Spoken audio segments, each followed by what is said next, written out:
What's up, everybody? It's that time again. Welcome back to the Vinyl Brotherhood.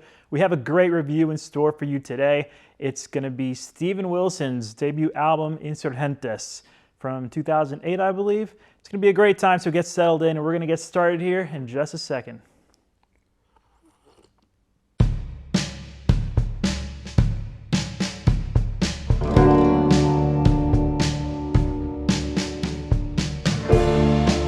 Welcome back, everyone. I hope you're all doing your best to stay warm and healthy this winter, and I really hope you've been listening to some good music. It's been kind of a dry season for me as far as new releases go. There isn't a whole lot out there that I just can't wait for, but it's all good because that means I can go back and listen to some older albums that I might have missed out on and possibly fill in some of those pop culture blind spots. Which brings us to Steven Wilson's solo debut, Insurgentes, from 2008. If you remember, I reviewed an album by his band Porcupine Tree back in 2021, and I enjoyed it so much that I eventually familiarized myself with their entire studio album discography. And then I read Steven's autobiography a few months ago, and he dedicates a substantial portion of his book to explaining his creative goals and going into detail about his process as a writer and an artist. And that made Insurgentes all the more intriguing to me. And so I finally gave it a listen this last week. And some of the questions I had going in were, how does this compare to the typical Porcupine Tree output from a quality standpoint, but also sonically, aesthetically, and so on? We're gonna answer some of those questions today. If you're already familiar with this record, then I hope you'll enjoy revisiting it with me. And as for the rest of you, maybe you'll walk away knowing if this album's for you or not.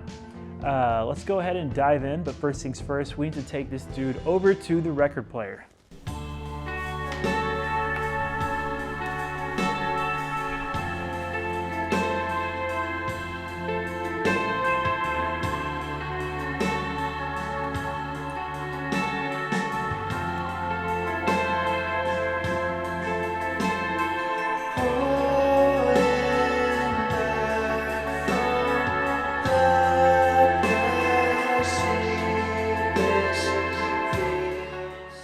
What's up?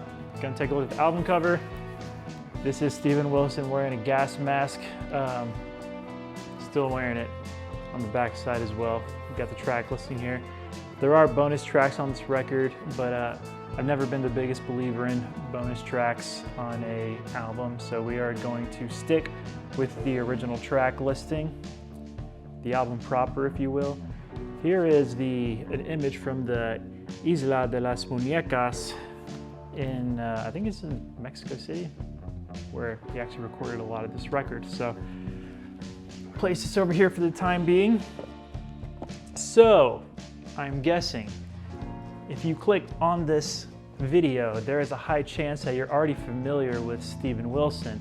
But in case you don't, he's best known for being the frontman of the English prog rock band Porcupine Tree, but he's had his hand in so many other things as well, such as the group Snowman and Blackfield, as well as remixing or contributing to the work of other artists, some of them quite legendary. And I'm talking about King Crimson, XTC, Rush, and Tears for Fears. I hesitate to say that Steven has a signature sound, but if I were to point out the common denominators that I've picked up on from what I've listened to of his work, I would say that his work is often characterized by Britpop, ambience, and experimental music, or art rock even. Progressive rock can be extremely broad, and I know he's kind of accepted the label with a hefty amount of reluctance, but you could say he's also fully embraced the freedoms that label has allowed, like lengthy run times, unorthodox song structure, and a rich and diverse palette of sounds to work with. And no category has prevented him yet from working in elements that would be the norm in alternative, electronic, and metal genres. You never know what you're gonna get with a Steven Wilson project, is what I'm saying. And that's a kind of enthusiasm and curiosity that I'm going into Insurgentes with. He recorded it all over the place, including studios in Mexico, like I said, and Israel, Japan. I'm sure it was easy to draw all kinds of crazy sounds and inspiration from such locales. And while the album is quite unified and cohesive, Steven is working with a seemingly endless arsenal of guitar tones, effects, among other instruments, some of which you wouldn't stumble across on any old pop record.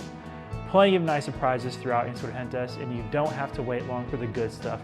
Right off the bat, The guitar picking on harmony chorine fills the space with a dreamy, atmospheric delay, laying a nice foundation as Steven introduces some ethereal ambience and finally, some thick, droning crunch for the chorus.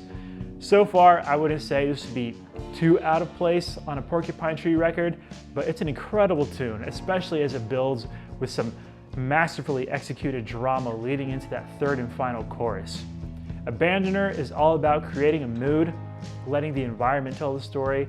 It's kind of a dark and eerie crawl at first before Wilson throws in a haunting acoustic guitar and a spacey slide in the background, and finally a dense post-punk drone yet again, making this something of a rewarding listen. Not to give the whole thing away, but you might start to notice that this album is all about the tension and release, and that range that we find on Insurgentes may be broader than most records, as it can be very gentle, soft, and relentlessly heavy, often in the same song. Track 4, Veneno para las Hadas, is a gorgeous slow burn of a track. It has an understated elegance to it. While there may not be a ton going on, at least not on the surface, Steven manages to keep the song interesting as it moves along with a certain restraint. Even that soft bass plodding along behind the washed guitars is enough to build that urgency until we get to what I might call a chorus.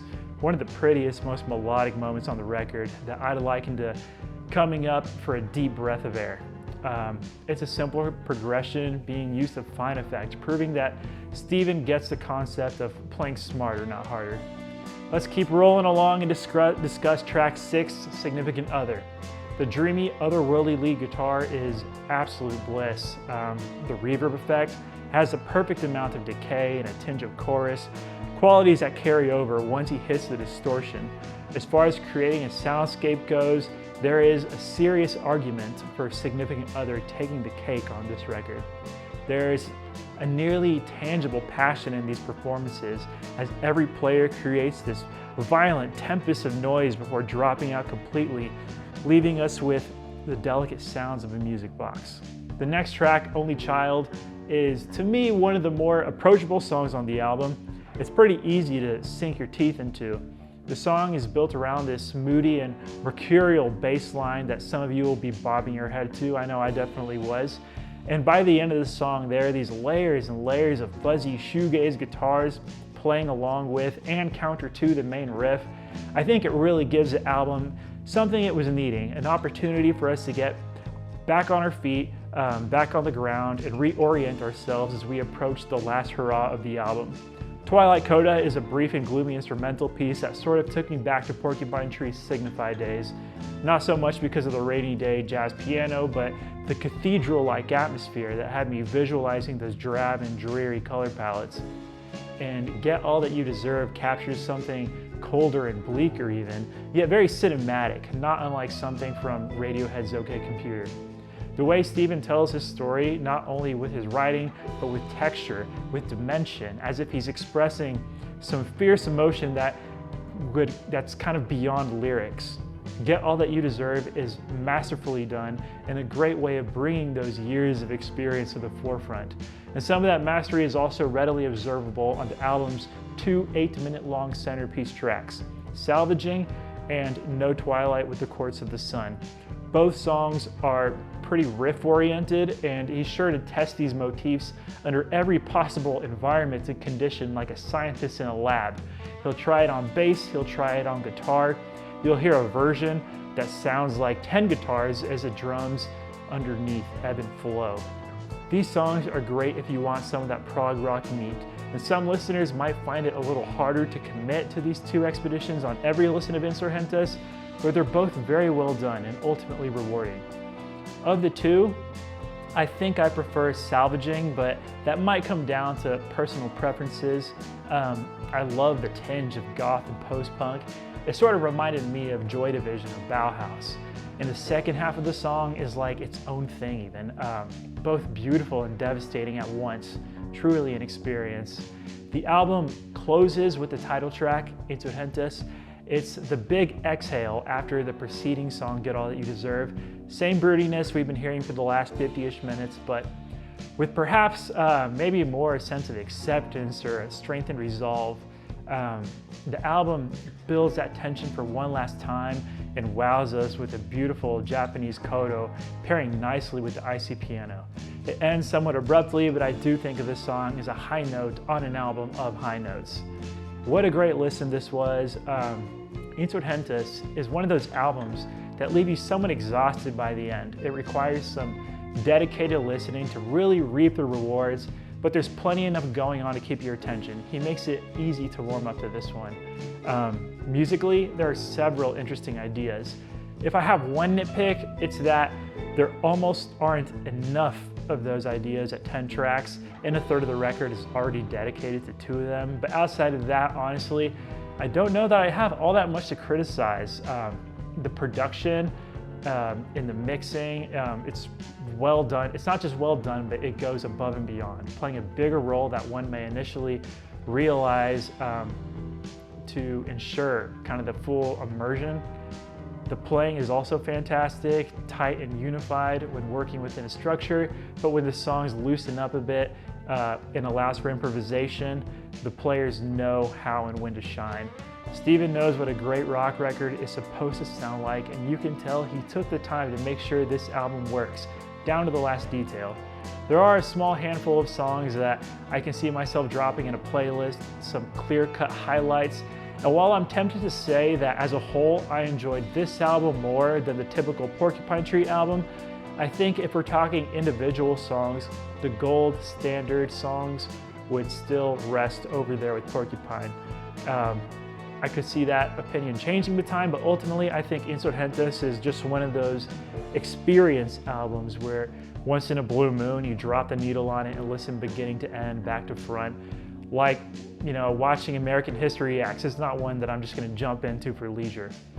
Insurgentes demands the time and attention, I think, and that being said, I highly recommend it. If you're in my boat and enjoy Porcupine Tree but haven't made the leap over to Steven Wilson's solo stuff, don't waste any more time.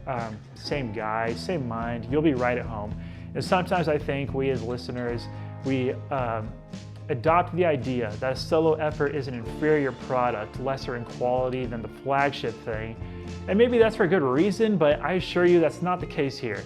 And honestly, it's so much like Porcupine Tree, and it even features Gavin, the drummer, on most of it.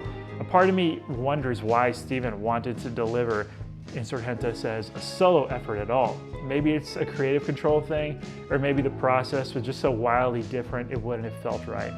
Regardless, Insurgentes is awesome, and I'm so glad he made it and that I finally got around to listening to it. And I guess that more or less wraps up my thoughts on it, so let's head on back and I'll send you on your merry way. Insurgentes is one of those albums. It really feels like a world unto itself. It boasts its influences and there is a definite overlap with Steven Wilson's other work, but somehow it still comes across to me as wholly original, like there's not another album exactly like it.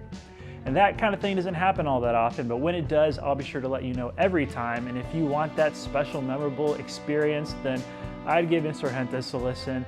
There are plenty of prog rock thrills and mesmerizing soundscapes within this hour-long journey that you won't want to miss out on. It's fantastic, and today I think I'll be giving it a well-earned 8.5 out of 10. It's been a while since I've given an album anything above a 7 or 7.5, so I'm glad Steven Wilson helped us break that streak today. And all that's left for me is to turn that question to our viewing audience. What do you think of this record? Be sure to hit up those comments down below. I read each and every one of them, and they're all very much appreciated. And also be sure to like the video and subscribe to the channel if you're interested in more reviews such as this one. By now, we've got a pretty hefty library of video reviews covering all kinds of artists and genres, so you may want to check out some of those as well. And I guess that about does it for us today. Thank you so much for your time and for your viewership, and I hope to have you back very, very soon right here at the Vinyl Brotherhood.